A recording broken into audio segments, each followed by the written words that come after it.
Okay, hi, I'm Joshua Tucker. I'm the director of the Jordan Center for the Advanced Studies of Russia here at NYU. It's my great pleasure to welcome you on behalf of myself and Alex Cooley from the Harriman Institute at Columbia. This is another one of our continuing events in our jointly sponsored New York City Russia Public Policy series that is generously funded by the Carnegie Corporation of New York. Alex unfortunately cannot be here today, but I'm glad to see so many of you out here for our talk today. So today we're going to have, as a slight break from some of our other formats for the New York City Russia Public Policy series, instead of having a panel, we're actually going to feature a book talk today from our own Emeritus Professor, Stephen Cohen, who's going to be talking about his new book, War with Russia, From Putin and Ukraine to Trump and Russiagate. The format, though, we're going to do today is Steve's going to come up and give a talk about the book. He's then going to be followed by Jack Snyder, who is the Robert and Renée Belfer Professor of International Relations at Columbia in the Political Science Department and the Saltzman Institute of War and Peace Studies.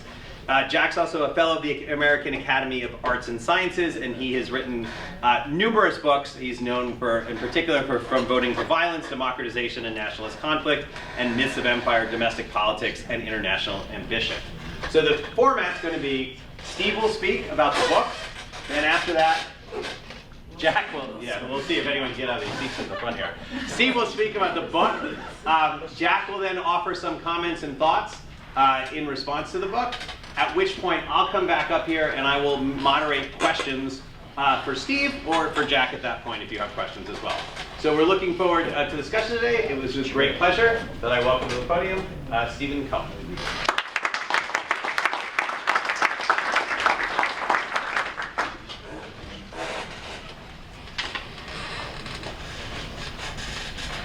So I have no idea why any of us are here, because if we look out the window, the park beckons.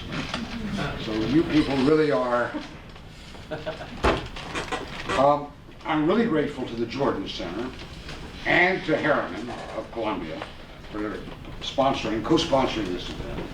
For me, it's a kind of home event. I got my PhD at Columbia, and I taught here for, I think, after I left Princeton, 15 years, and I'm still called Emeritus. And I'm Emeritus at 2 universities, and I'm often asked how that's possible and what it means. So you have to live a very long time to retire at 2 universities. And I have fantastic health care, like for 2 people.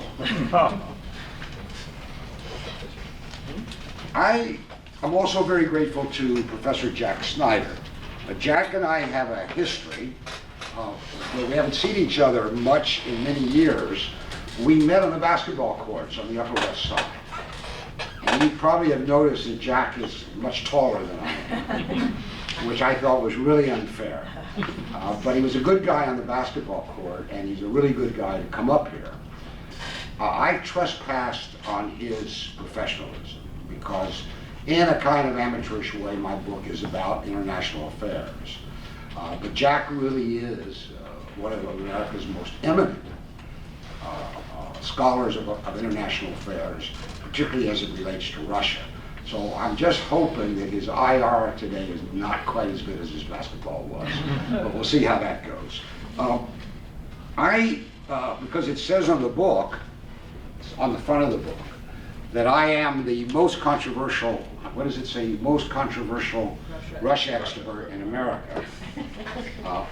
The Chronicle of Higher Education, the sort of Bible of higher academic life, wrote this article about me about 2 years ago, and the guy writes, Cohen's the most controversial Russia expert in America, so the publisher says to me, we got to put that on the front of the book. I didn't think it was a good idea. I thought it was just going to be trouble, but he says, no, it's going to be great, so it's on the book.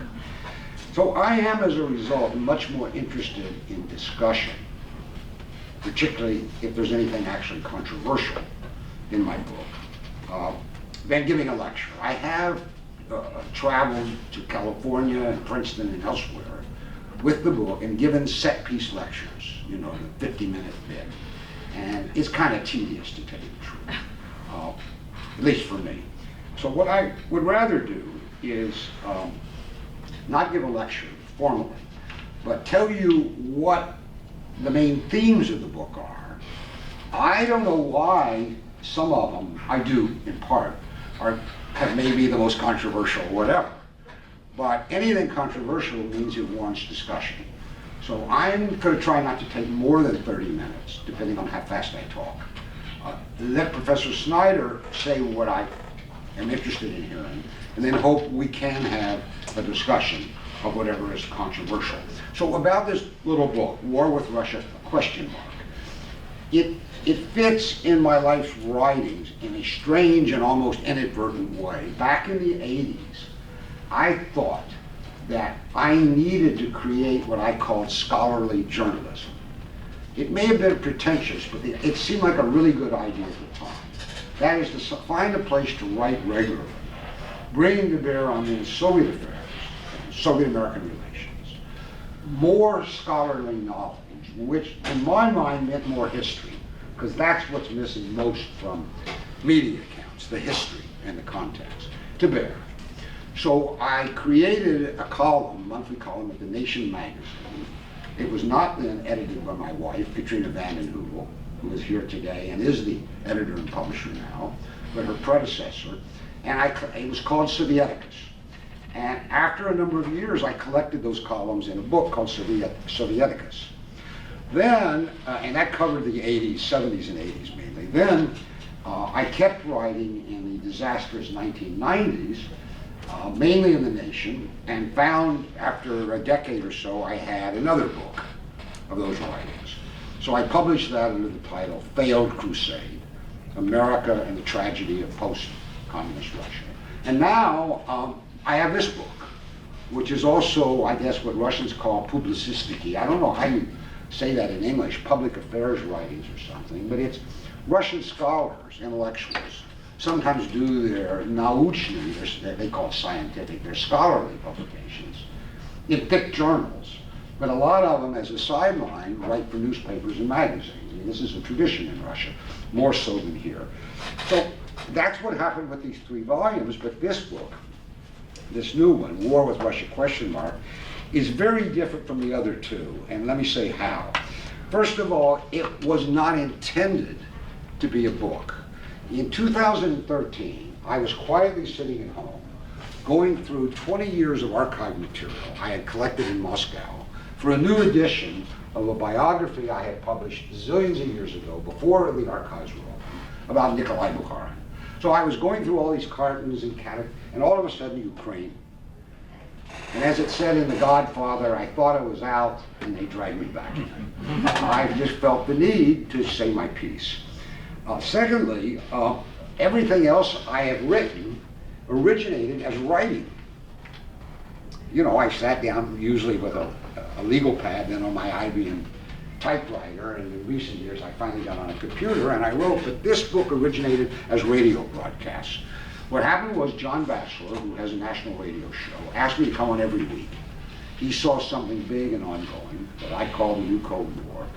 So I began doing this weekly 1-hour broadcast, and I was putting some time and thought into it, and then I began to write it up overnight and to post it at The Nation. And that created a problem that has turned out okay, but it was very risky. My wife, the editor of The Nation, and I live at home together. And I would write these things overnight after the broadcast, send it to her computer, and I would get back, you cannot possibly publish this. And then I would see all in caps on my text, no, no, no, no, no, no, no, not gonna publish. So then ensued like an hour on the telephone, well, why not? And in the end, I mean, I almost always acceded to her sense that I had gone over the top. I don't know if there is something, a divorce on the grounds of over-editing. If so, I'm not sure which of us would get the judge's award, but I owe a lot to her. She sits there and she's nodding her head no, but the truth is every one of the pieces in this book represents an overnight struggle. 6 years of, it looked like impending divorce, but we came back from the edge, and we're still here. The other thing about this book that was different is that as I wrote it, I became increasingly worried that there really was, for the first time in my life, including the Cuban Missile Crisis, which I don't remember that well, but I remember, an increasing chance of war with Russia, of an American war with Russia. And that's why I put the title on it, War with Russia, ? I would not have when I started, but I just got more and more worried. Finally, it was the first book I wrote in pieces in the era of the internet. I was not an internet person, and just marginally on the computer. It was a mystery to me. I used it, but not much. But when these pieces were posted at The Nation the morning after the broadcast, they flew because other sites picked them up. Not always sites I was happy with, and almost never with my permission. Though eventually some did come to The Nation and say, may we? But for the most part, these sites from here to Russia to elsewhere, they just take what they want. They say it came from The Nation, but they take it. But I think what happened is that I got the biggest audience as a result of these pieces in this book that I had had since the 80s and 90s, when I was a regular fixture on American television, and have long ceased to be. But it really brought me an enormous audience. I had no idea that the internet would do that, but also some of this controversy, because it's hot on the internet, when a lot of name calling and slurring goes on there, and it passes on. So we come to this thing of controversial. When I started out as a young scholar, a historian, I and 4 or 5 members of my generation, including Sheila Fitzpatrick, for example, whom some of you know, quite a few others, were called revisionist historians because we were working on major themes in Soviet history, and we found that the basic interpretation or coverage needed to be revised. That was controversial. But the interesting thing is back then, controversy, as in revision in history writing, was generally, not completely, considered to be a good thing. Yanni knows the tail end of it, Professor Kasyonov. But it was usually thought to mean that people were challenging long-standing understandings, and this was a good thing, and that we should encourage our young people and our graduate students, if they were of mind, to do that. But clearly, the most controversial Russia expert in America doesn't refer to that at all. It has to do with something that I call slurring and name calling. Because a lot of what I was writing, people thought was some kind of apologetics for Putin and Russia, and then, God help us all, along came Trump, and I had something to say about that, so I sort of was accused of apologizing for both Trump and Putin. I didn't quite understand the hyphenated entity for a while, but of course when Russiagate came along, we all understood. So let me get to the meat of it and take about another maybe 10, 15 minutes to sum it up. What in this book is actually controversial? Let me let you decide by identifying, and it's a little arbitrary, 7 themes in the book or subjects.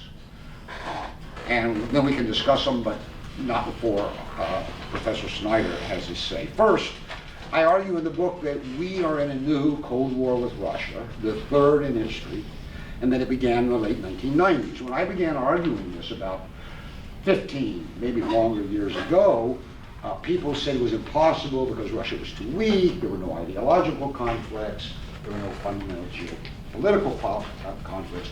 But to put it bluntly, I turned out to be right 15 to 20 years ago, and nobody really denies that we're in a new Cold War with Russiagate, though some people don't like to use that expression. They have another formulation, which is okay.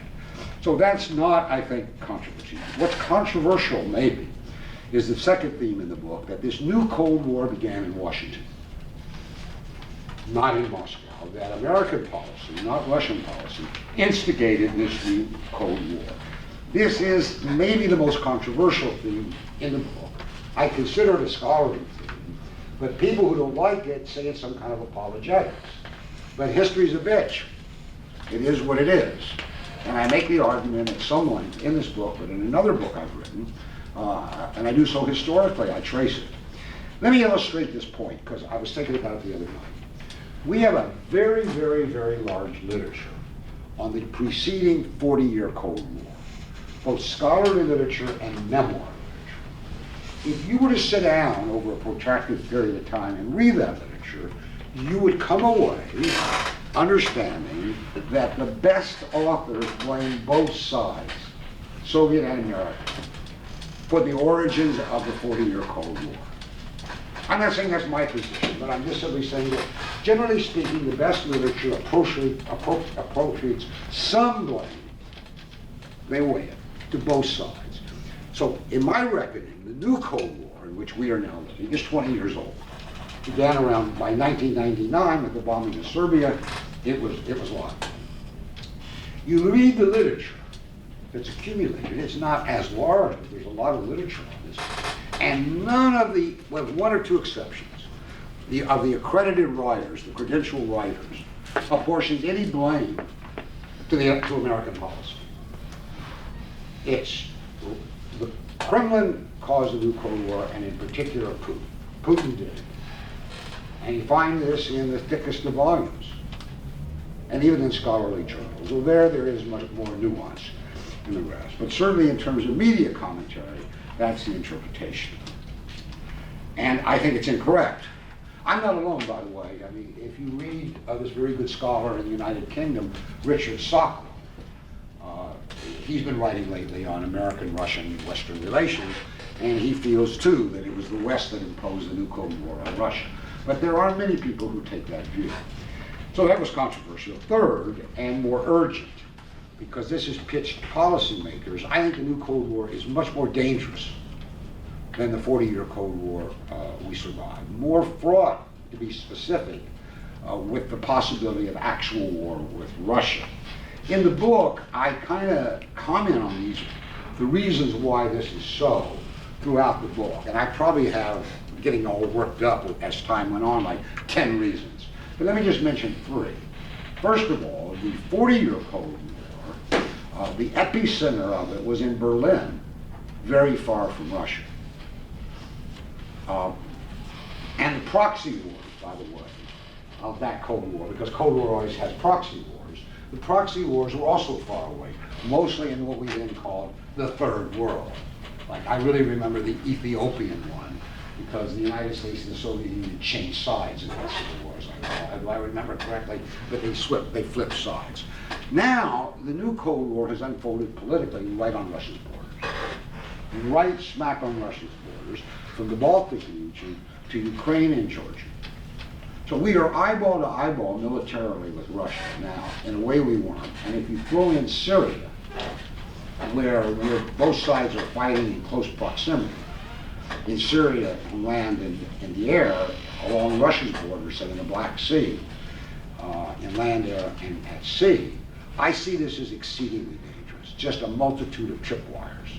Just think back to the Kerch Bridge incident back in November. The second reason it seems to me to be more dangerous is that for my generation, that I think we teach this to our children, the Cuban Missile Crisis of 1962 was the closest we ever came to nuclear war with then Soviet Russia. And therefore, it is supposed to be the experience from which we learn the lesson, never again.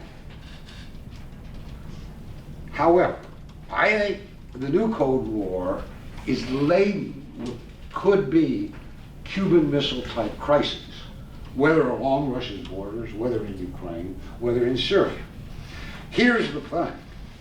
Khrushchev, let me reverse this, President Kennedy, but also Nikita Khrushchev, the Soviet leader, were permitted by the American political media establishment to negotiate us away from nuclear war.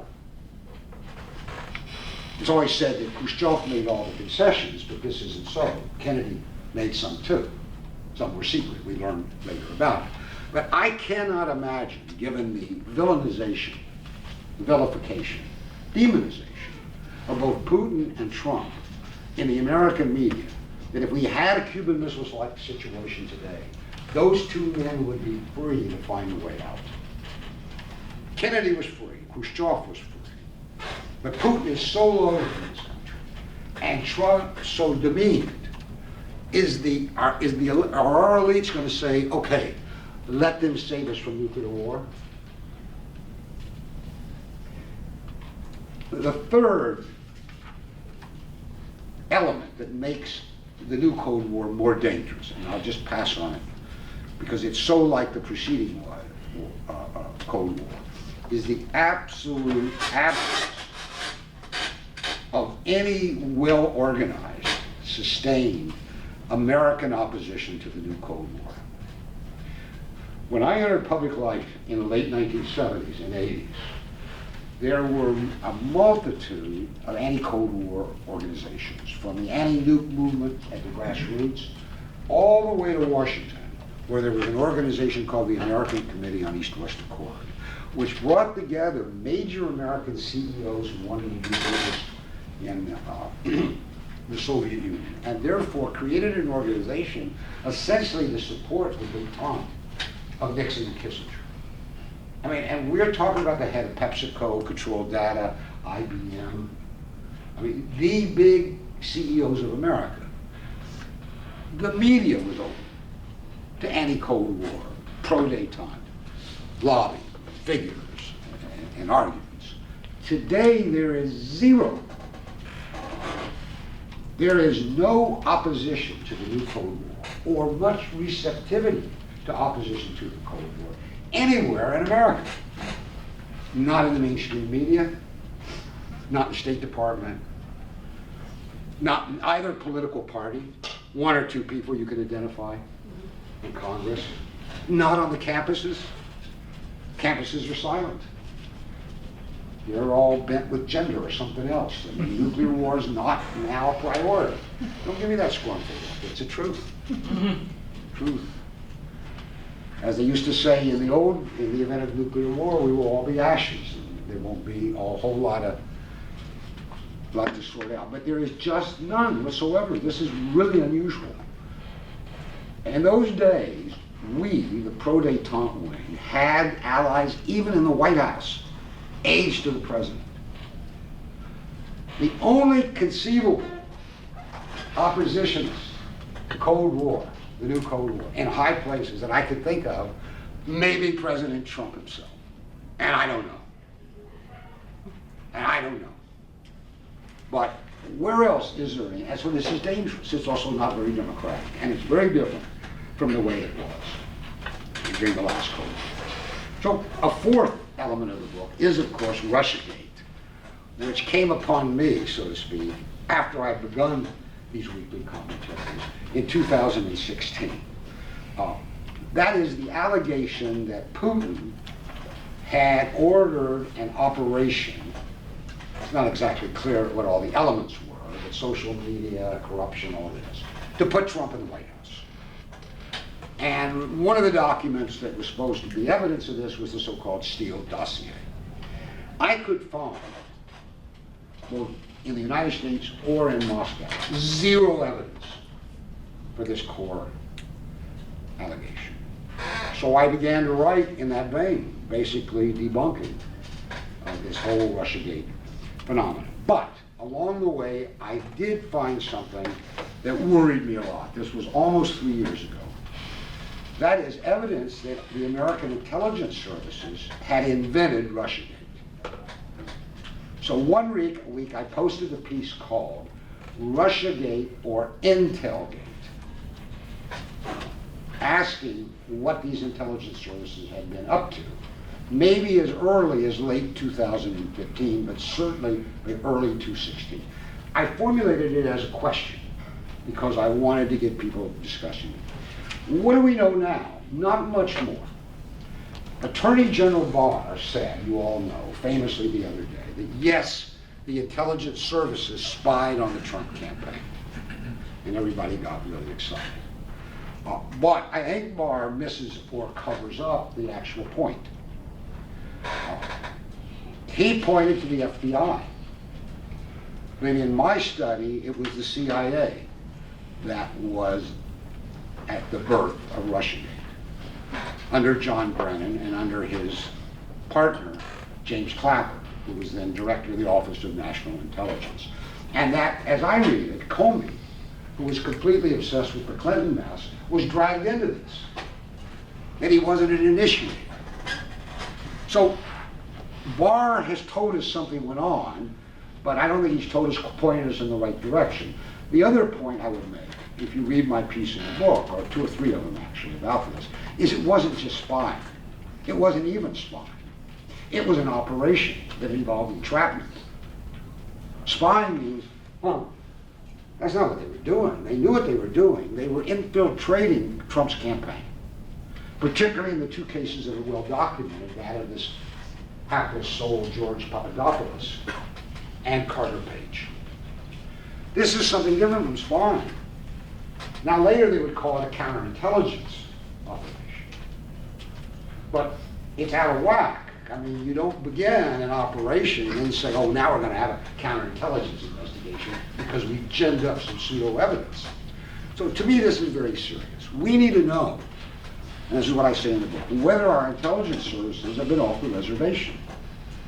So what I think we need, and I argue for this in the book, is some of you won't remember it, but in the 1970s, there was a very famous called the Church Committee in the Senate, where a liberal Democrat, Senator Frank Church, and a very conservative Republican, John Towers of Texas, as I recall, co-chaired an investigation into the behavior of American intelligence services, and they found some horrifying stuff.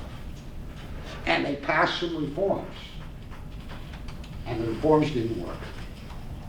So what I'm saying is we need an investigation. I'm tentative in the book, but there is enough evidence to suggest that something really, really bad went on, and it doesn't matter whether we like Trump or not, because if this is true, what's to keep them doing it to another president? It also seems to be the case that they undertook it, partly, but maybe mainly because they didn't like Trump running around saying, we need to cooperate with Russia. So if we have an anti-Russian lobby housed in our intelligence services, which directly affects the president's ability to make national security policy, we need to know that. By the way, I don't think anybody should go to jail. We just need to have a hearing where they tell the truth under oath, and if they lie this time, they will go to jail. But not for all the lies that Clapper and Brennan have already told Congress. Now, we need a fresh start, but we really need to know this. That's the theme of the book. 5th, I don't make too much of this, and maybe too much, that I thought that as this was unfolding, we were having another episode of neo-McCarthyism. By which I mean people were being stigmatized or mistreated for their political views. I came in at the very tail end of McCarthy. When I came from Kentucky, where I grew up, and Indiana, where I went to college, to Columbia in the early 60s. 2 of my main professors had been badly burned by Joseph McCarthy personally. And they would always tell what they thought were the brighter and more excitable students. Stevie, John Hazard used to say, just be careful. Because they had been badly chilled by the McCarthy experience. So I worry that this is happening again. But I'm not sure how many people feel it. I worry in particular about young scholars and journalists. In a number of cases, I've been told that they won't take certain dissertation topics because they may be interpreted to be too pro-Russian. Or that Russian immigrant kids who came here as 2 or 3 or 4 years old need to be especially careful. This is a very bad thing, and we need to stop it. But I'm not sure how far it's gone. But I raised that issue in the book. 6th, and almost last. In the book, there's a lot about what I call media malpractice. Now, this is partly autobiographical. The large part of my adult life, I've been involved with the mainstream media, either as a participant or as a critic. For nearly 18 years, I was paid exceedingly well by CBS News to be their on-air commentator on Soviet and Russian affairs, and they put 4 of my kids partway through private schools and college. So I feel very good about that part of the media. But I also began to feel that American media coverage of Russia sporadically, periodically, was very bad. And I think there have been 3 episodes. One is famous. That was American coverage of the Russian Civil War, 1980. When the American mass media, which meant basically New York newspapers, assured America that the Reds could not possibly win. It was impossible. This became, by the way, a very famous study of malpractice by Walter Lippmann and a man, I forget his first name, Merz, M-E-R-Z, which used to be textbook in journalism school, but no longer is. The second episode of malpractice was in the 1990s, when almost without exception, mainstream American media, broadcast and print, praised Yeltsin's leadership as some kind of virtuous transition to democratic capitalism, when 80% of Russians were sinking into misery. And Russia was going through the worst peacetime depression in history, when the country's infrastructures were falling apart, and the oligarchies and the crime. I mean, it was an incredibly bad episode of media malpractice. But I think that the malpractice since Russiagate has been worse. And let me just tell you, I mean in particular the New York Times, the Washington Post, CNN, MSNBC. I detail some of this in the book, but let me just tell you what I have in mind. These media outlets use a highly selective group of sources and so-called experts. About 8.5 of them. The same ones, over and over and over and over. In the past, it was a rule. I know at the New York Times, which once hired me, offered the hiring list, that if you filed a news story that involved an analytical or interpretive edge, you had to have 2 opposing points of view, or they wouldn't print. Today, it's just one hand beating the drum. That's malpractice. Secondly, the fact-checking is questionable. Let me give you an example. Yeah, Flynn secretly got in touch with, General Flynn, secretly in touch with the Russian ambassador. But every president, at least since Nixon, and possibly since Eisenhower, I'm not sure, had a top aide contact back channel the Soviet side. It was established practice. There's a book about Nixon, which is kind of funny. It's called Nixon's Spy. And Nixon told Kissinger to go make contact with the Russians, and Kissinger used a famous Soviet spy he knew, and Nixon didn't trust the State Department, so they did all the communication through the Soviet embassy. I mean, this was a practice, a tradition. Every president did it. So Flynn did nothing wrong, nor did Trump, but the newspapers never told this history. Flynn had done something nefarious. Or take the case of the 17 intelligence agencies that allegedly found the Russian attack on America, it's called. There never were 17. First of all, who can name 17? The Coast Guard, it turns out, has an intelligence agency. And so does the agriculture. No, there were never 17. But the Times over and over and over and over and over again said 17 intelligence agencies. And all it was 2.5. It was Brennan, Clapper, and I forget his name, the guy who was the head of the NSA, and he wasn't even willing to sign the report. They said they had high confidence. He said he had moderate confidence. In intel parlance, moderate confidence means beats me. He wasn't going to get hooked on this. Because, why? By the way, because the NSA would know what happened to their emails. In the DNC, they have the technology. We know that they can see where things come and go. They've been silent on it. I don't know. So anyway, this has been another theme of the book, this media malpractice. And finally, and I'll quit on this, and this may not be good. Maybe it's because I lived for so many months in Soviet Russia, in Moscow, before Gorbachev came to power, before Glasnost, from 1976 to 82. And Katrina, my wife, was with me, so maybe she could fact check me on this.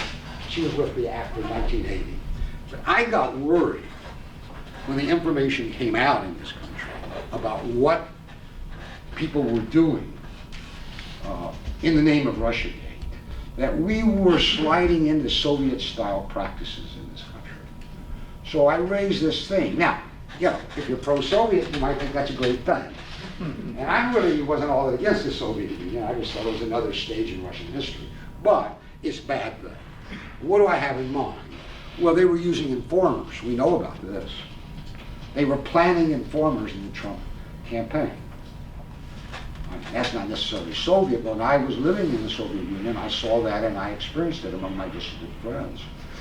They were slurring and anathematizing dissident views in this country as like, well, they're pro-Kremlin.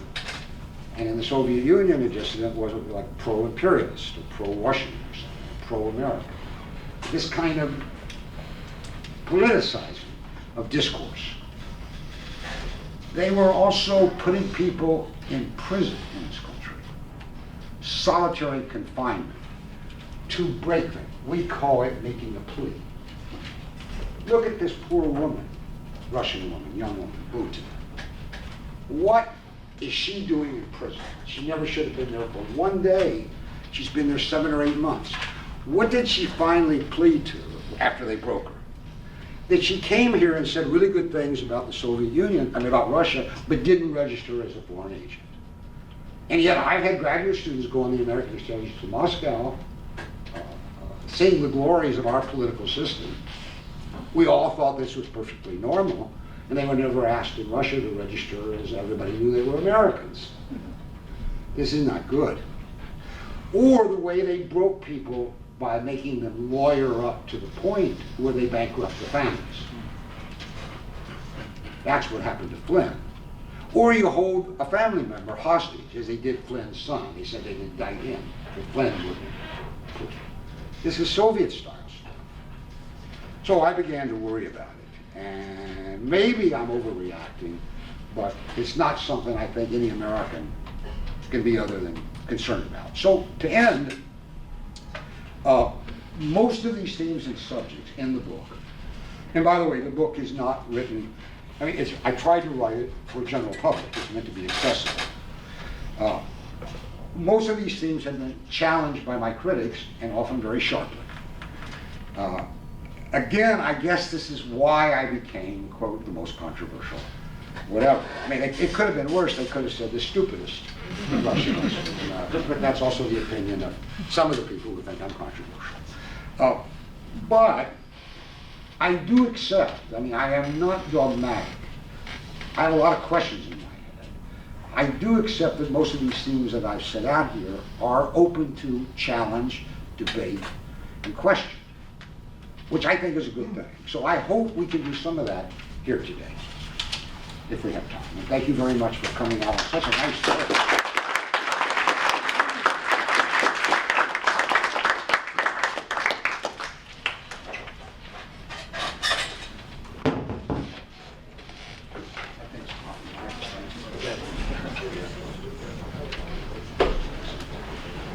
So it's not true what they say about me. It's not true that I spent my entire graduate career on the basketball courts. Actually, I mostly spent that time taking classes in Soviet politics and Soviet history. One of the classes that I took was with Zbigniew Brzezinski, who taught us all about the hard surface of the Stalinist totalitarian system. That was a pretty exciting course. But the best class by far that I had on Soviet history was with Steve Cohen, his seminar where I was one of the few, I don't know, maybe the only political scientist who braved the classroom with all the real historians.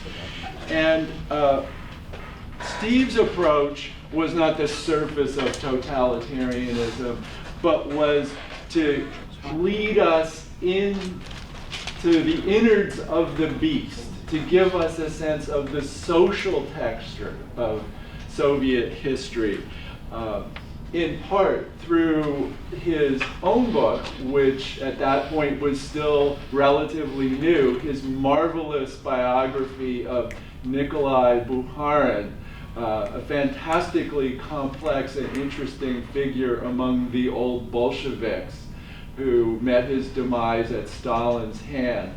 And this is a book that is going to live forever.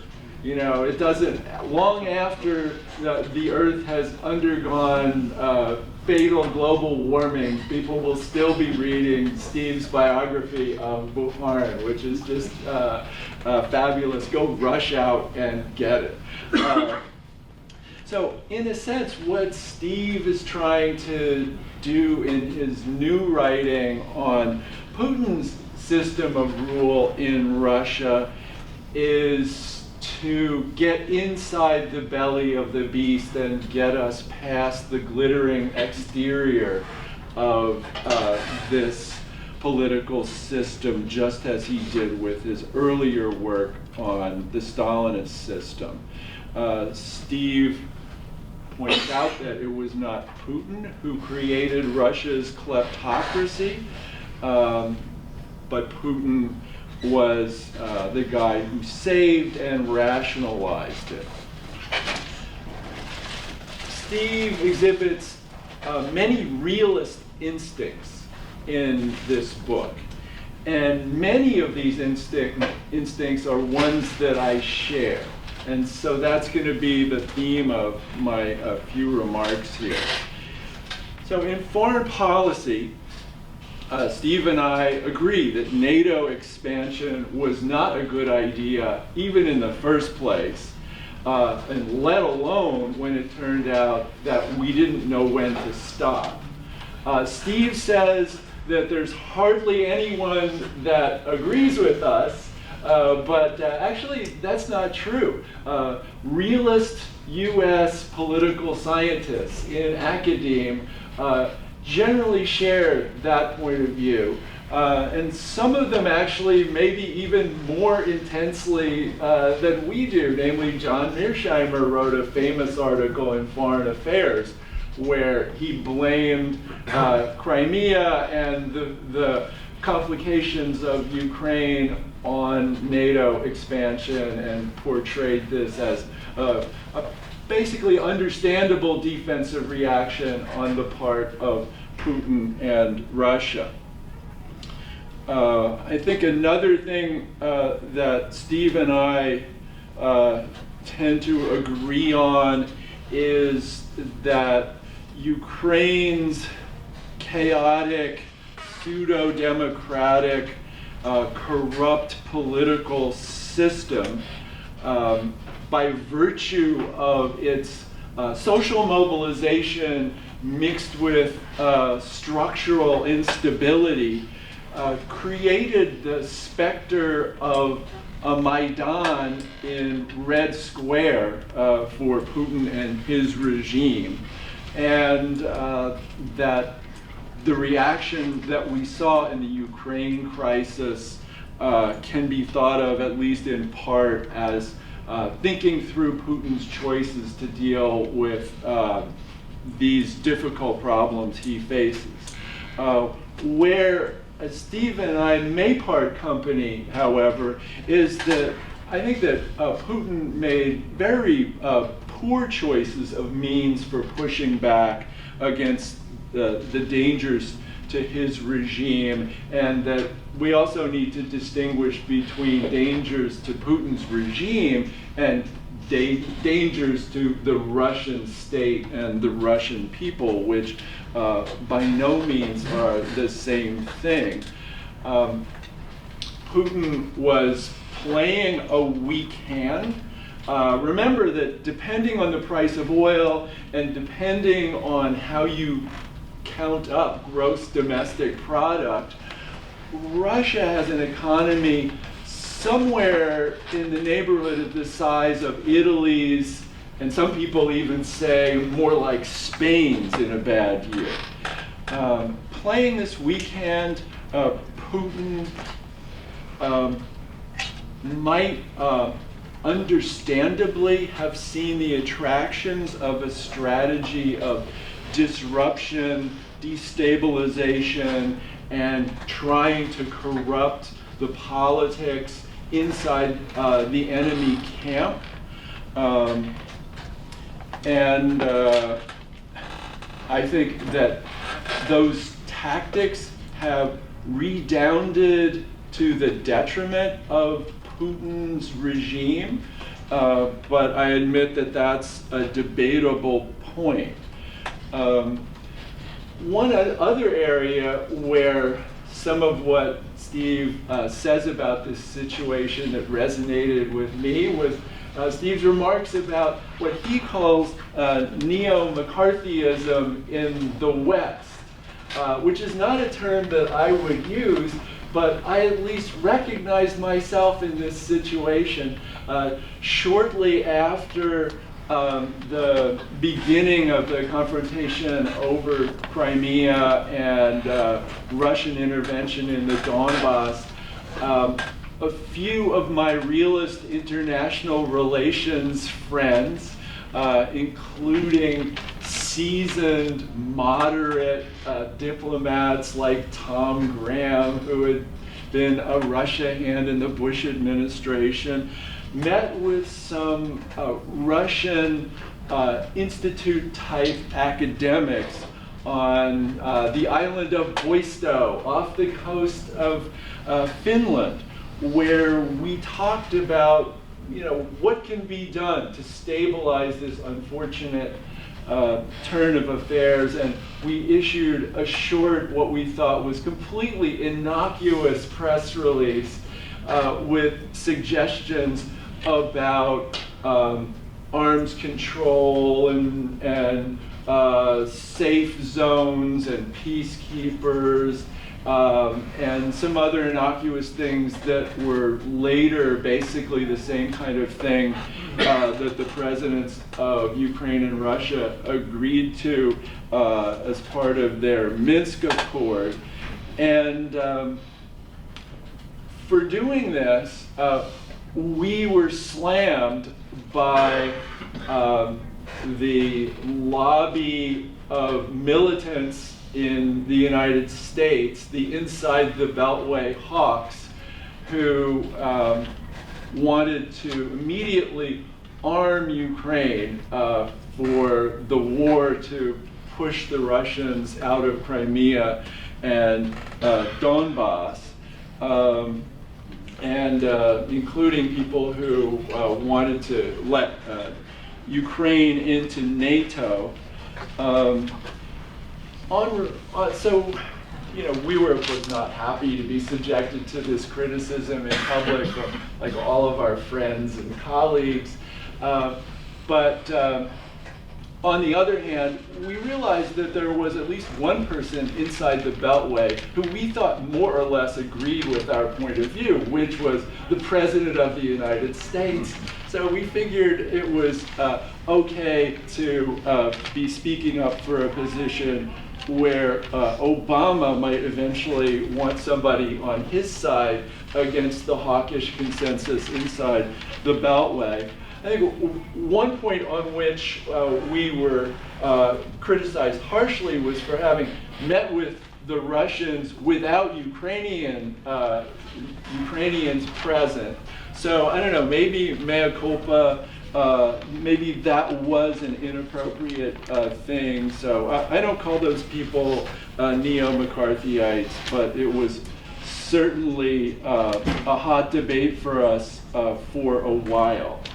But I want to make a geopolitical point about this, that I see the problem here as not just the policy of Putin, not just the hawkishness in Washington, D.C., but the geopolitical situation where the Ukrainian buffer zone was politically weak.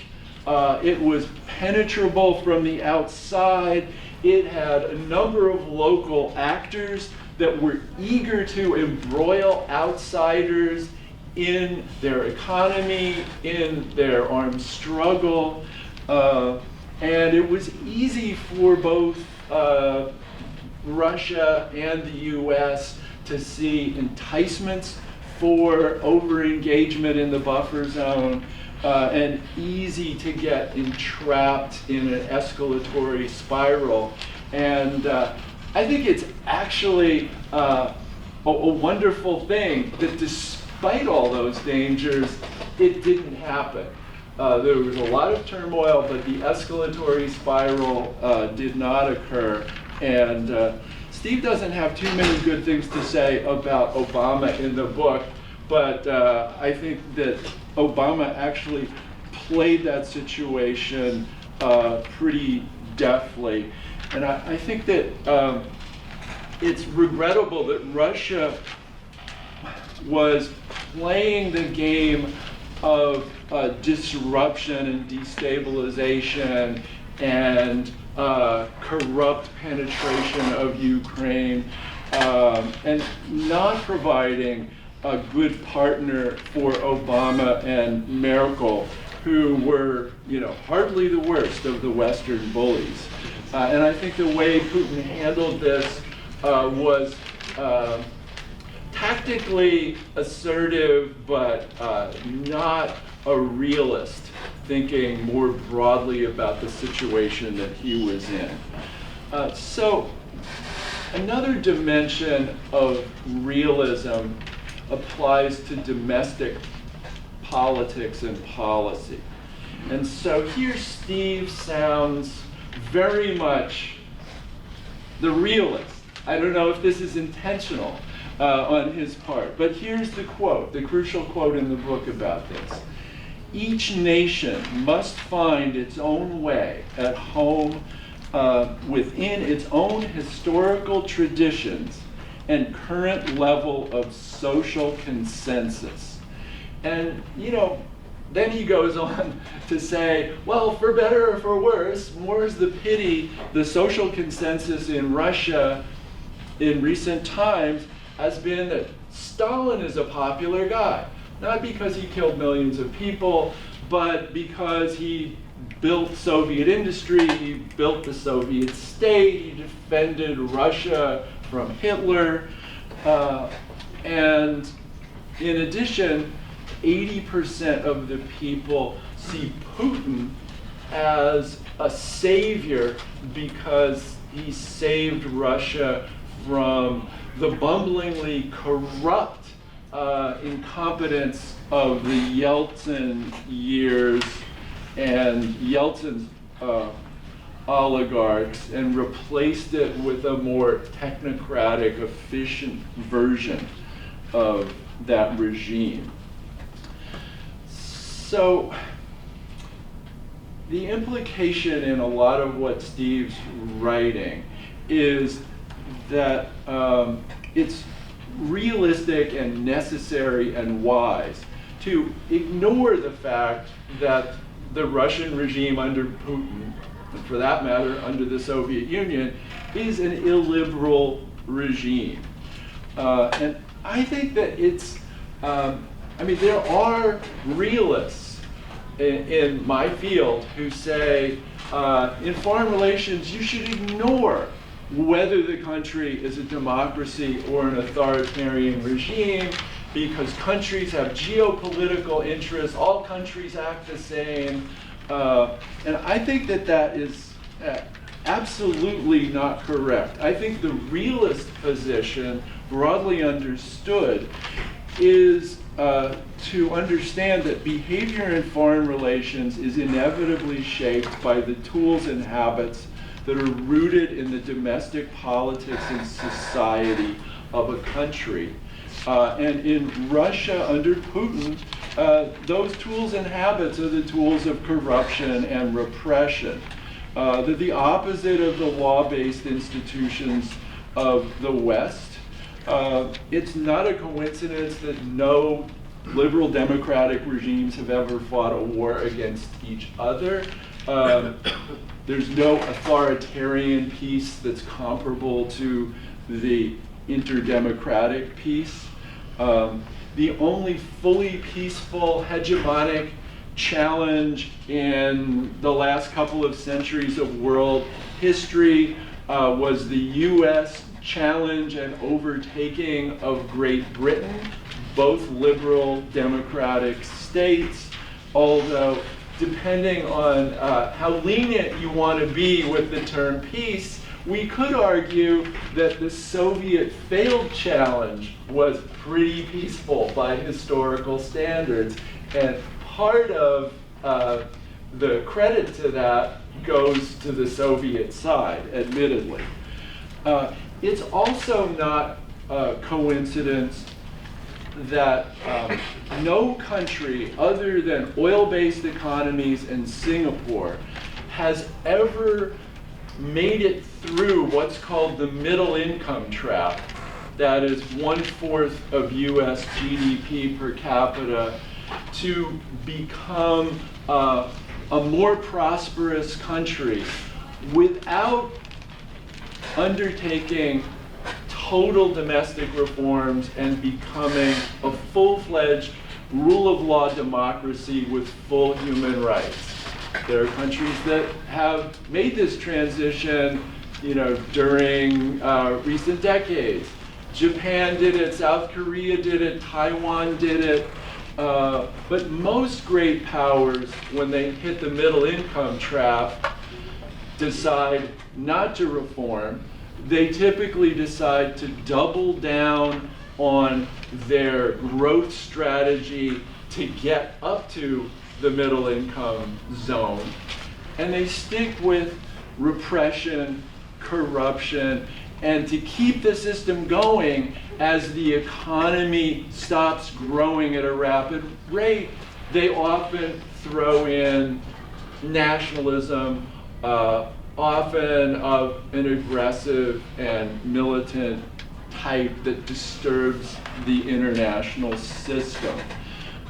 So the catch-22 for the other powers in the system, say the status quo liberal democracies that are figuring out how to deal with authoritarian regimes that are doubling down on nationalism when they get stuck in this middle income trap, where their system is no longer productive like it was in that great growth spurt in the Soviet Union in the 1930s, is that a failure to contain this assertive nationalism encourages it to push further.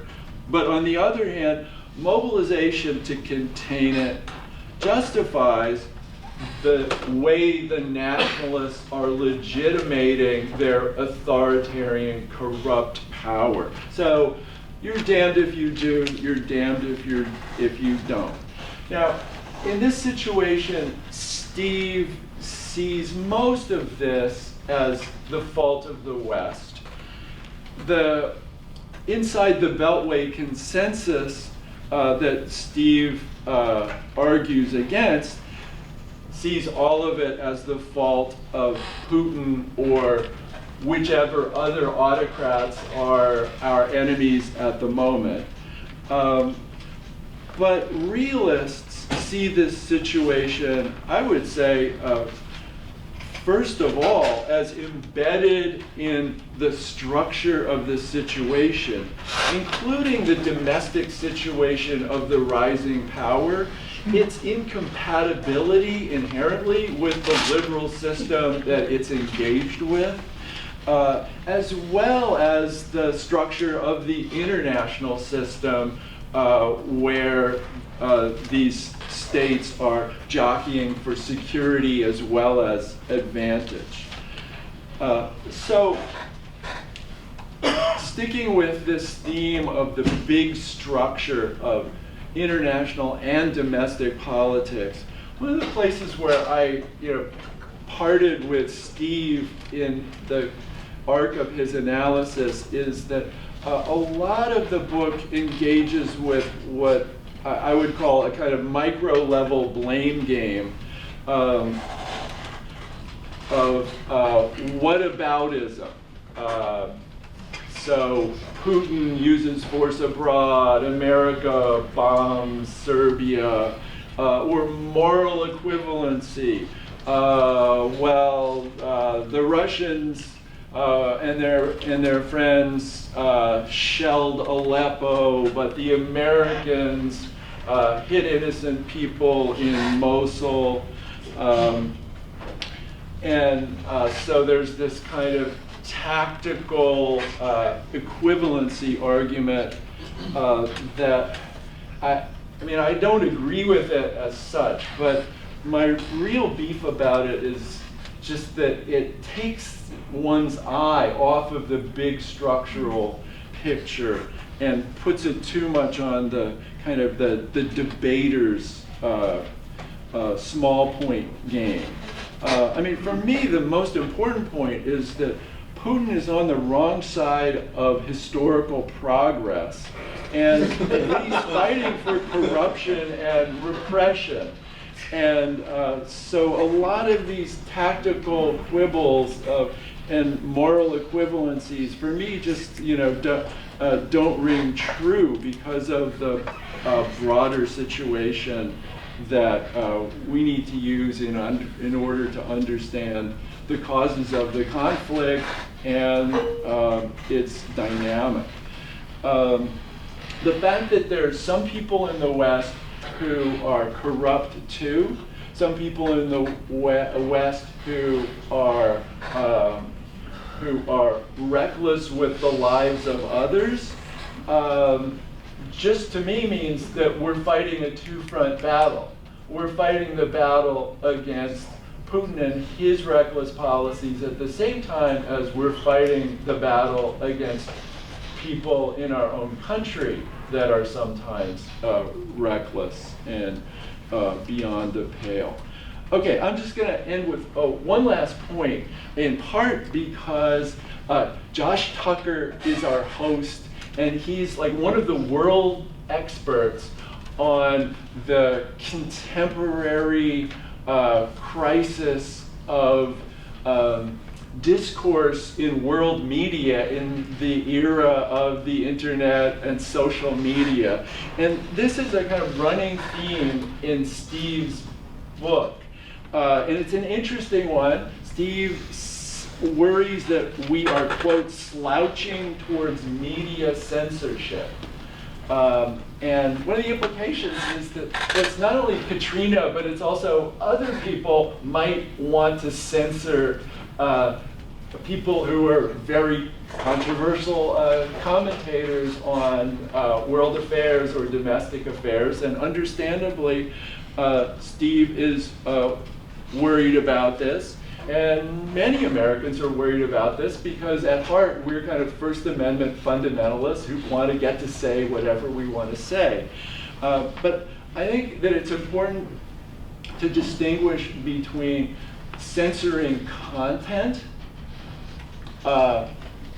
and creating a forum of discourse where discussion is carried out under the watchful eye of journalists who arrange the table around which discussion occurs, where journalists ask the questions and make sure that people answer the questions, where the media system is set up so that there aren't discourse bubbles where people are just talking to their friends, but where people are talking and engaging across opinion divides. And the other important thing is that it's not censorship not to give Alex Jones a platform with millions of viewers worldwide.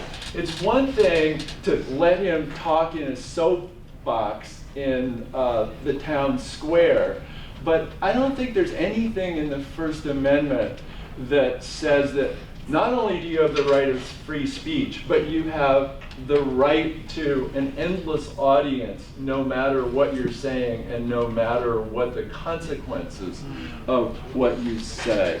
So, I don't know, I'm hoping Josh can get into the argument and on this point as well. And so my last sentence is that I'm looking forward to Steve's next book, and I'm like gleefully imagining that Steve is going to find some more contemporary figure who is a Bukharin type personage that will produce the same kind of like memorable book that I read of his when I was in his seminar way back when. So thanks so much for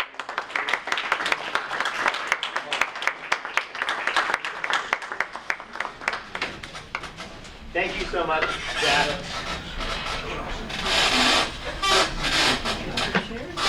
Yeah, everyone who hasn't moved in their chair, because for a minute now you can move for a second. Okay, so we're going to open up the floor to questions. I want to thank both Steve and Jack for taking the time today. Jack, thanks as well for the very kind words at the end there. I'm going to try and stay out of this discussion and be an arbiter here, but I will say, the question about today about, people not having voice, if you do want to see something I wrote about that today, I can point you to the monkey cage of the Washington Post, where I wrote about today about states actually trying to shut down people having access to media as opposed to individuals or crowds, in writing in response to Sri Lanka's decision to suspend access to social media in the aftermath of the horrendous Easter bombing. So we'll put a 2-second thing there. Now I'm going to open up the floor to questions. I want to be clear here. As much as our speakers have invited you to participate in the discussion, a question is something that ends in a question mark. We have a lot of people here, I think, who would like to have a chance to say, and we'd like to continue to give the speakers a chance to respond. So we're gonna, so we will take questions, but I'm gonna be serious about this, that we want to have these actually be questions. Okay, so, yeah, go ahead. Yes. Yeah. And if you could introduce yourself. Yes. Hey, do you guys want, do you want to stand up? My name is Emeritus of Politics with Russian Research Test. And my question is, will your book be published in Russia?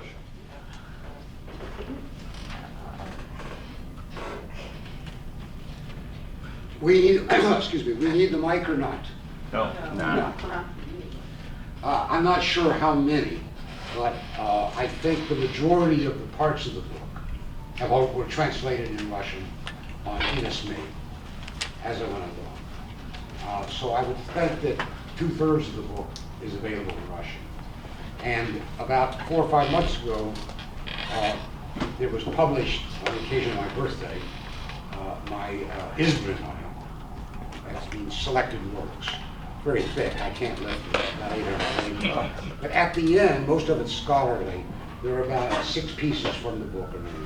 So generally speaking, if Russians wanted to know what I said, they've been translated on NSME. NSME, by the way, is a website in Russia that translates scores daily of Western language publications into Russian. It's really a fantastic resource. It's been there for years. I don't know how well known it is, but it's really terrific. Yes. Why do you think it's so important for people in Washington and in the media to have Russia as an enemy? What's the agenda? I think I'm going to let Professor Snyder have a stab at that question, but let me say in response to something that he said, to frame the question, okay?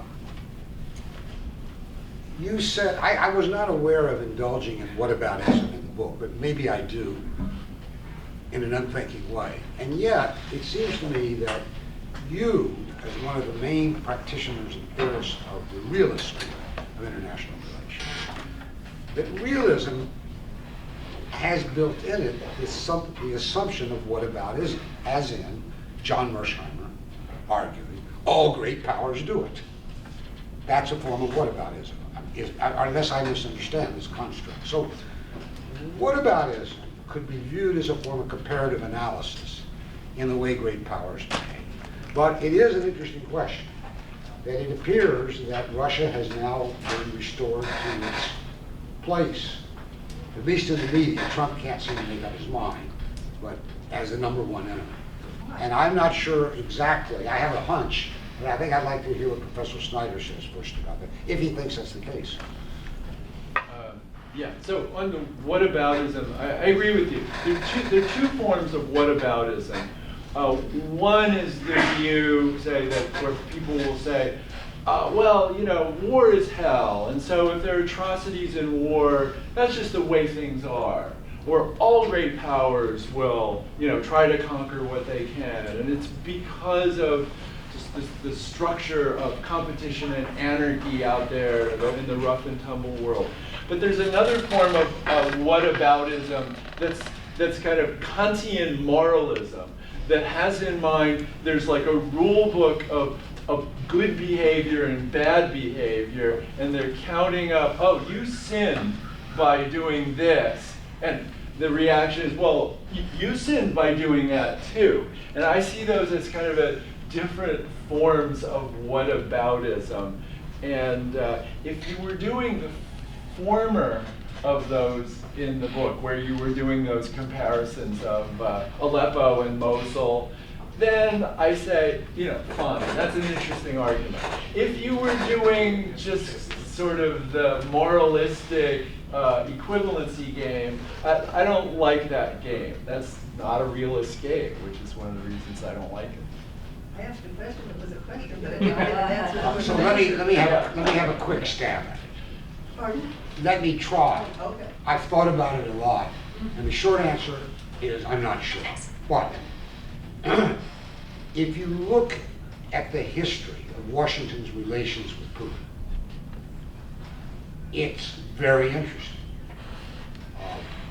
You remember that after 9/11, Putin was the first foreign leader to call President Bush and say, we're with you. Anything you want, we will help you.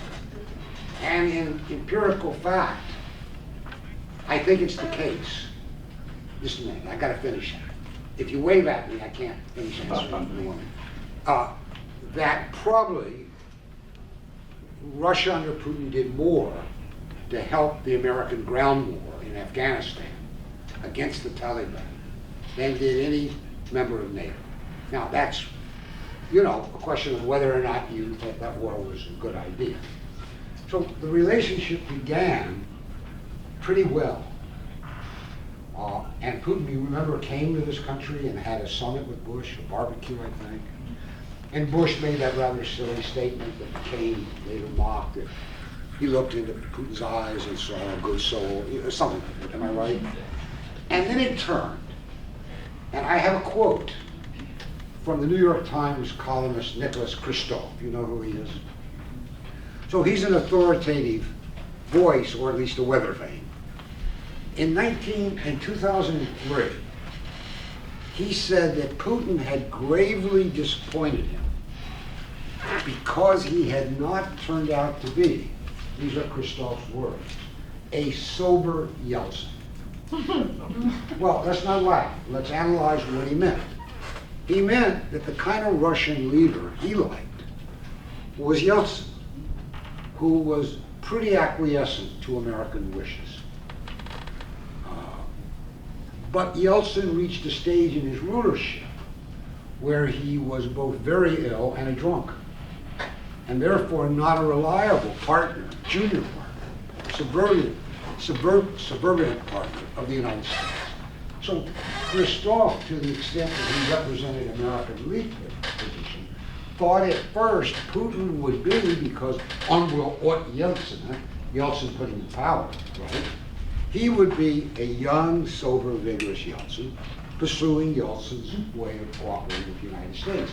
And when it became clear that it wasn't true, the collective they, I think, meaning the elite in Washington, that sees the United States, if not having a hegemonic position in the world, certainly as having the position of, quote, the indispensable nation, something Obama and Albright like to say, that they were deeply disappointed in.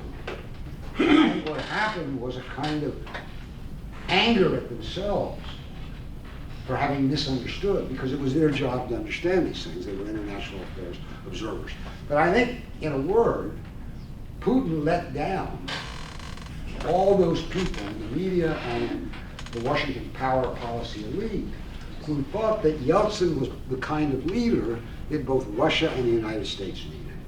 And anybody could have told you, not anybody, but somebody who was paying attention could have told you, at least by 1997, 1998, the Bratnaya Reaction, the backlash, was building in Moscow. That it would be something different from Yeltsin. I remember even Grigory Yavlinsky, you all know who he is. He's like the American favorite who runs for president all the time, has close ties with Harvard. We consider him like our guy. He gets 2%, but he's our guy. But we've known him, my wife and I have known him for years and years. And we're sitting with a friend, and I think it was 96, 97, and Grisha, as we call him, suddenly shows up. Our friend was a speechwriter for him. Shows up at 2 o'clock in the morning, and we're drinking, and he says to me, to Katrina, Steve, Katya, it's just terrible. What's terrible? The way Clinton fawns over Yeltsin, who's ruining Russia. Do you know what you're doing? Tell Clinton to stop this. Why? He said, because you are breeding a successor to Yeltsin, which will be something you will not like at all. So I don't think it was inevitable. I don't think Putin is by far the worst outcome that there could have been.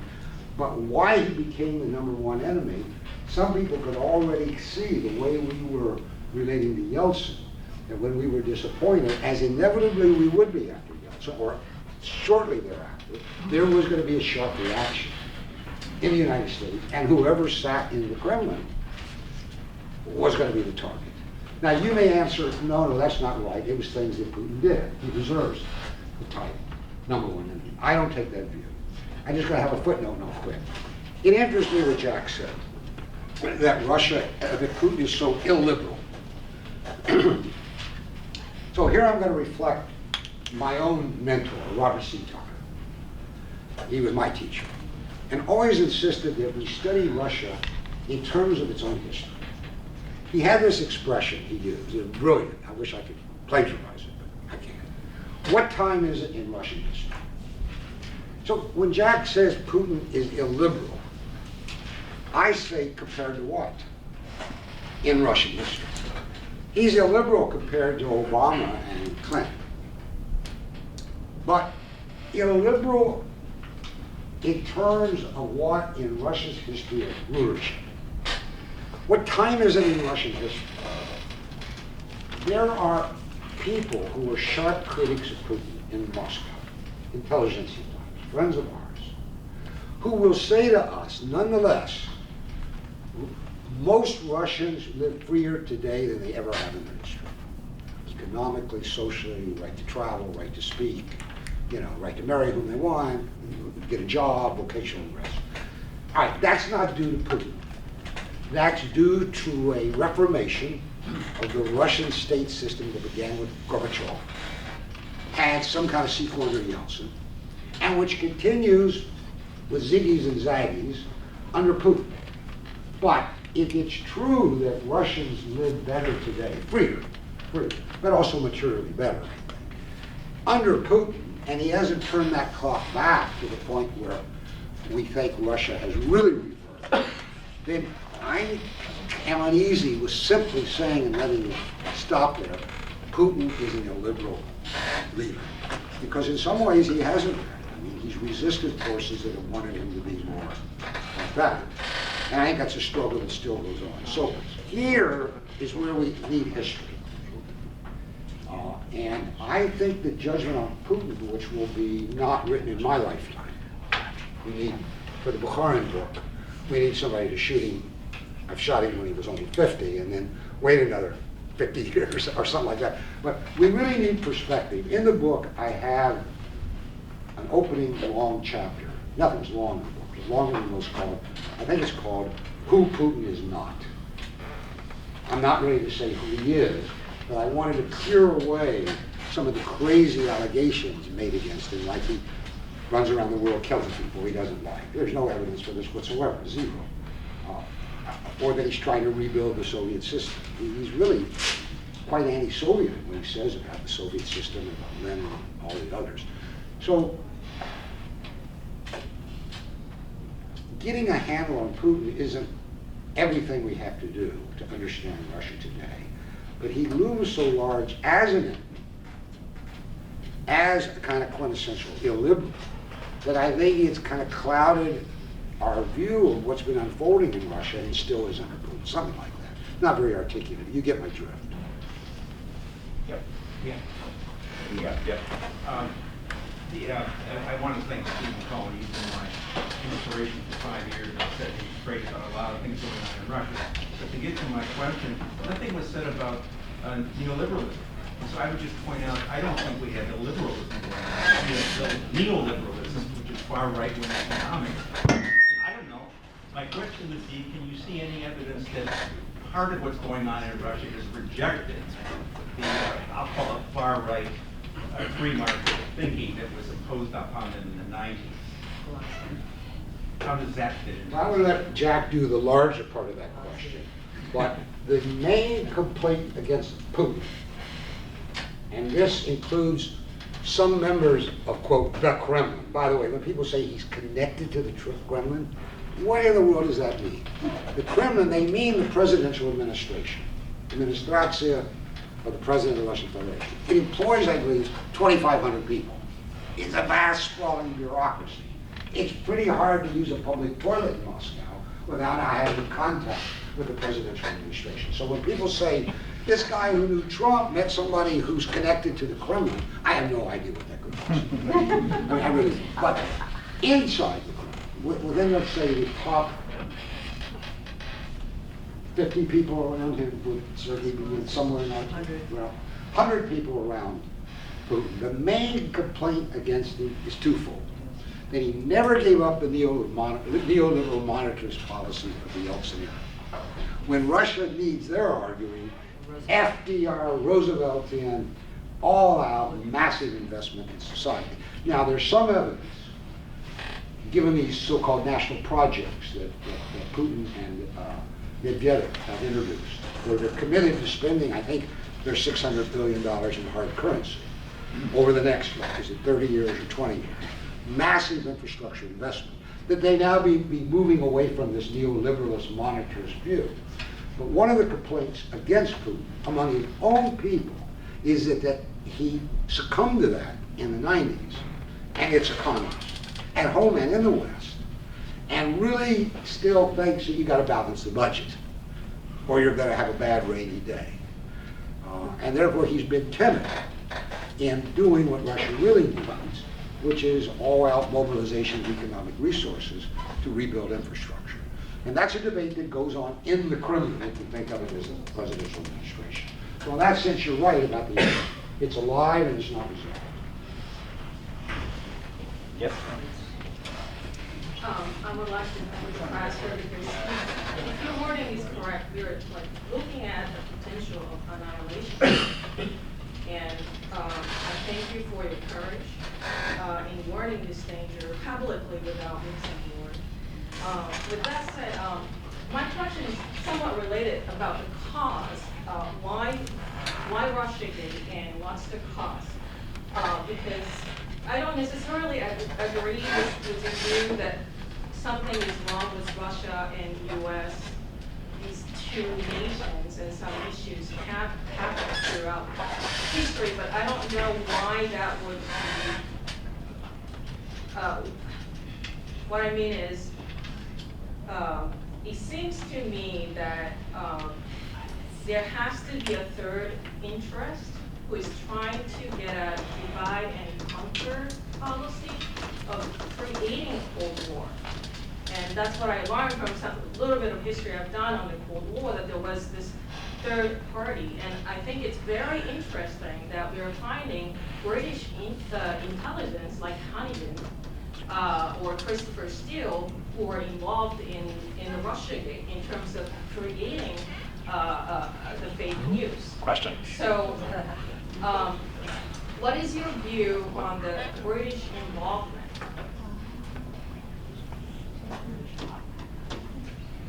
Well, I've read a bit about this, and I don't know, I'm not suggesting you're with the organization. But a friend of mine with the LaRouche organization, they published a lot of literature about this, about the British role in history, coming between the United States and Russia. So I'm aware of the argument. And the answer is I don't know. All right, let's take one last question. Sir, I was trying to get my question in since the beginning. I really appreciate it. Right, but there are lots of people who are asking questions. Yeah, I was one of the first with my hand up. Yeah, he should ask the question. I'm not invisible. Thank you. My first We're gonna hold on a second. We're gonna take a few questions. We'll take a few final questions here. So the person I call on can go ahead. Sure. Quick question. It's going to be a very naive question. Introduction. I'm Peril Charles. Graduated from NYU School of Global Affairs, Central Affairs. Speak Russian. I guess I should say that. Traveled to Russia for a State Department scholarship, and I got a job offer after school with the think tank, and I decided not to take it because of a lot of the stuff they were publishing was very anti-Russian. I have a more of a nuanced perspective, and I ended up going into energy sector. And so my question is, like, as a young person who is interested in Russia, who speaks the language and has an expertise to go and affect policy, I mean, what can we do to impact change? Don't answer yet. We're going to take a few questions. Yep. Hi, my Yep. turn? Yes. Thank you. Are most of you gentlemen aware, and the rest of the crowd aware, that Grigory Yavlinsky's party called Yabloko has never gotten more than 6% of the vote in any Russian election? A lot of times they haven't qualified for the next ballot. So he has no support in Russia to speak of at all. Secondly, are most people aware here that polls in Russia recently taken among most Russian young people show that the vast majority of them are in favor of the restoration of the monarchy? I can introduce that because I'm also English language vice chairman of the Russian Imperial Union Order, as well as chairman of the National Traditionalist Caucus. Is everyone also aware that in the 1996 presidential election in Russia, there was a ballot question in addition to all the candidates on the ballot? The question said, what kind of government would you like for Russia? A, communism, B, democracy, B, communism, C, something other than democracy or communism. Option C, something other than democracy or communism, one with an overwhelming plurality. Okay. Thank you. Susan? Yeah, I have a question, and it's basically really just, isn't it possible that there could be both the argument that Washington started it and that Putin also did a lot to destabilize the U.S. during the 2016 election? In particular, the earlier one of these Harriman Jordan Center things was Russia's Twitter, policy, and it really showed with a deep dive into the evidence that Twitter gave out that Russia was behind destabilizing, going to the left and to the right, and kind of trying to pull apart this side as much as they could. And they actually said that really looking at this hard evidence suggests that there was a real push that was being done, and they could even bring it down to what times individual Russians were active. So I guess I'm just saying, why not both? Why does it have to be either or?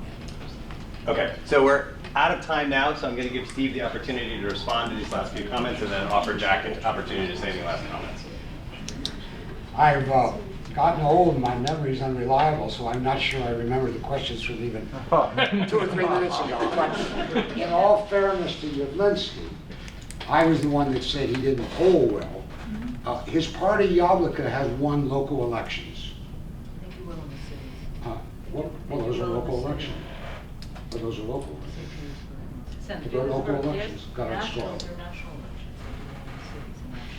Right, but the point is that it's just for the historical record now that Yabloko, which is a kind of liberal democratic, social democratic party, that'd be about the way to describe it, they have done very well in some localities. And I think in the last Moscow, Katrina reminds me, elections about 18 months ago, they won quite a few districts. Is that right, in Moscow, am I right? So it plays an important role in Russia, but not the national elections, unless you mean by national, looking out at the localities. I mean, I think it's a good thing, the more elections you have. I can't remember what's important for me to respond to, but I think probably the issue you raise, because I feel strongly about it. I am very worried, and this is a early alert system alarm in my book. I borrowed this expression from the late Gore Vidal, who referred to my wife's magazine, The Nation, as an early alert system. Early journalistic System. When it's set up, it warned people of dangers that people were in. I think this, God, they're squeaky chairs. We should all bring oil next time we come in the room. I can't tell you how dangerous I believe it to be. That it's so widely accepted that Russia attacked the United States, American democracy, during the 2016 presidential election. No such thing happened. There was, one second. There was one second. And I wrote a piece about this, it's non-new, about 2 months ago, or a month ago, called 100 Years of Meddling. Washington has meddled in Russian politics, and Moscow's meddled in American politics politics for 100 years, maybe earlier. But I begin with Wilson's decision to send 8,000 troops into the Russian Civil War. And I include Clinton's intervention in 1996, re-election campaign of Yeltsin, which was much more intrusive. We were there, we saw it. So everything, again, to come back to Jack, compared to what? The part about it I really don't like. And this is autobiographical. I grew up in Kentucky. My mother came from Indiana. I went to school in Indiana, and I came to New York as a relatively young man. But I continue to have ties to what we would call provincial America. I reject 100% that American voters can be swayed by this kind of bullshit. If you take the view that the Russian social media significantly affected the American election, you are denigrating the American vote. You're saying that this is a kind of zombie that just needs certain stimuli. Now you'll say, wait, that's what political advertising is. That's what we do. We spend billions of dollars, right? Stimulating voters to vote the way we want. Okay, we accept that as part of our democracy. But if you think that American voters can be swayed by, what was it, $100,000 or more, or a crude Russian, or even 100 million, then you are saying something profound. You are saying we cannot trust our own people, and therefore we have no democracy at all. We might as well have an enlightened authoritarian system to make the decision. I simply, on my gut level, based on how I grew up with the people I know, do not believe that the Russians in any way affected voting in this country. And we have 2 or 3 studies that show that it didn't affect the outcome in the so-called 5 or 6 battleground states, by technical evidence. I think this is dangerous leftist bullshit, because if a country attacked us, I think great power theory would suggest that the country attacked must eventually attack back. And is that the way we want to live with Russia, like they attacked us and we're just waiting? Obama said that, by the way. He said that at his last press conference. I thought it was a reckless thing for him to have done. So I think this is dangerous. And we should get on with our lives. I mean, It's got nothing to do with anything else. It's just bad for all of us. I want to give the last word to Jack. So sticking with the Twitter question, 20 years ago I wrote an article about the dangers of increases in the openness of media in countries that were coming out of authoritarianism, where media systems were poorly institutionalized, where media professionalism was largely absent, and wrote about how in Yugoslavia and in Rwanda and Burundi, the media in these circumstances was hijacked for hate speech that led to ethnic mayhem. But at the time I thought that, well, that won't happen in the United States because we have well-institutionalized media. But now we know that our social media are an anarchy, perversely institutionalized by bizarre technical structures and economic incentives to create opinion bubbles and to allow sneaky penetration of social media. I was just today reading a piece by a professor at the University of Wisconsin who says that of these kind of cryptic social media posts during 2016, 1/6 of them had Russian origin. So I don't know whether that's a big number or a small number, but what that tells me is that it's not mostly the problem of Russia. It's mostly the problem that we have a structure of our system of social and political discourse that is dangerously anarchic and creates perverse incentives for bad kinds of politically and socially disruptive speech. And it's time to reform those structures. It's a structural problem. It's not a problem mainly of Putin being bad. But Josh can break them up. Josh can talk for a while on this topic, but we're not going to. Anyway, we're over time already, and as you can see, that there's so many people interested in this topic, we could go for another hour, but let me join in thanking